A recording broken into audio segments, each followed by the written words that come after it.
दुनिया की सबसे बड़ी जमहूरियत और उस जमहूरियत के इंतखाब का अमल हिंदुस्तान में चल रहा है। 7वें फेज़ की पोलिंग आज हो रही है और ये 7वां और आखिरी फेज़ है। 4 जून को नताए जाने हैं। 4 जून तक इंतज़ार करिए, ज़्यादा दिन नहीं बचे हैं।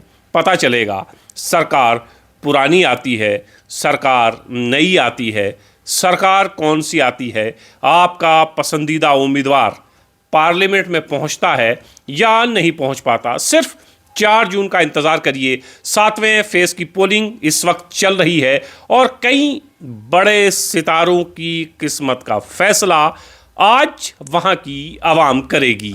आज किस रियासत में और किस यूनियन टेरिटरी में कितनी सीट हैं और कितनी पर इलेक्शन बचा हुआ था जो हो रहा है, वो डिटेल आपके साथ शेयर करते हैं। बिहार में 40 सीटें हैं, बाकियों पे इलेक्शन हो चुका है। 8 पर बाकी है, 8 पर आज हो रहा है। हिमाचल में 4 सीटें हैं, 4 की 4 पर आज पोलिंग हो रही है। झारखंड में 14 हैं, 3 पर आज आखिरी चरण की पोलिंग हो रही है। उड़ीसा में 21 हैं, पहले पोलिंग हो चुकी है। 6 सीटें बच रही थी, उन पर आज पोलिंग हो रही है।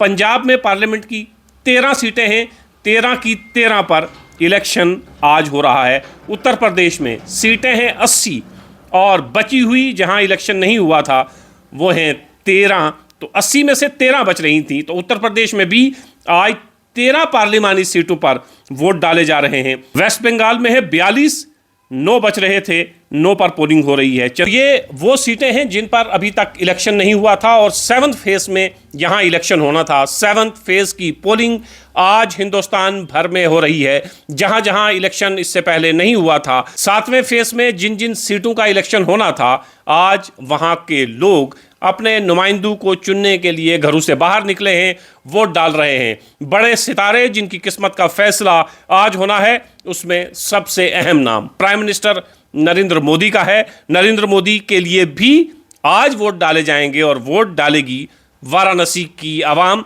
वाराणसी से नरेंद्र मोदी एक बार फिर मेंबर पार्लियामेंट का इलेक्शन लड़ रहे हैं। शंकर प्रसाद हैं जो भारतीय जनता पार्टी का एक बड़ा चेहरा है, ये पटना साहब से लड़ रहे हैं।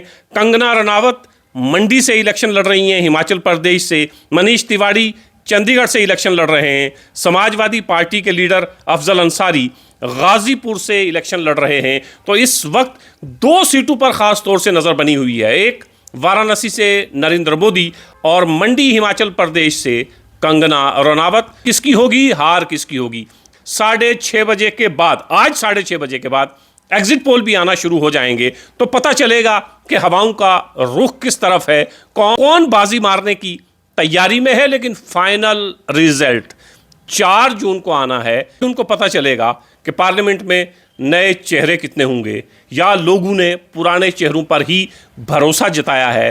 पुरानी सरकार ही इस पार्लियामेंट को चलाएगी, नए लोग आएंगे। इन तमाम चीज़ों के लिए आप 4 तारीख का इंतज़ार करिए। आज 7वें फेज़ की आखिरी फेज़ की पोलिंग इस वक्त हिंदुस्तान की मुख्तलिफ रियासतों के मुख्तलिफ शहरों में हो रही है। 6:30 बजे के बाद एग्जिट पोल भी आना शुरू हो जाएंगे। उससे कुछ कुछ अंदाज़ा आप तमाम लोग और हम तमाम लोग लगा सकते हैं कि क्या हो रहा है, एग्जिट पोल हमें क्या बता रहे हैं। और हालांकि एग्जिट पोल कई बार गलत साबित हुए हैं, कई बार सही भी साबित हुए हैं, लेकिन 4 जून में दिन ही कितने बचे हैं। 4 जून को तमाम लोगों की किस्मत का फैसला होगा और हिंदुस्तान जो सबसे बड़ा दुनिया का जमहूरी मुल्क है, उसको एक नई सरकार मिलने जा रही है, प्राइम मिनिस्टर मिलने जा रहा है। तो क्या सरकार पुरानी सरकार ही रहेगी?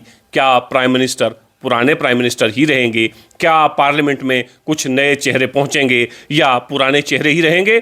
4 तारीख का इंतज़ार करिए। दुनिया की सबसे बड़ी डेमोक्रेसी के लिए आज आखिरी फेज़ के इलेक्शन हो रहे हैं। आज आखिरी फेज़ की वोटिंग हो रही है, पोलिंग हो रही है। लोग बड़ी तादाद में घरों से निकले हैं, वोट डाल रहे हैं। शाम तक पता चलेगा तादाद में पोलिंग हुई है, वोटिंग परसेंटेज क्या रहा है। शाम तक इंतज़ार करिए। बहरहाल आखिरी फेज़ 4 तारीख तक इंतज़ार।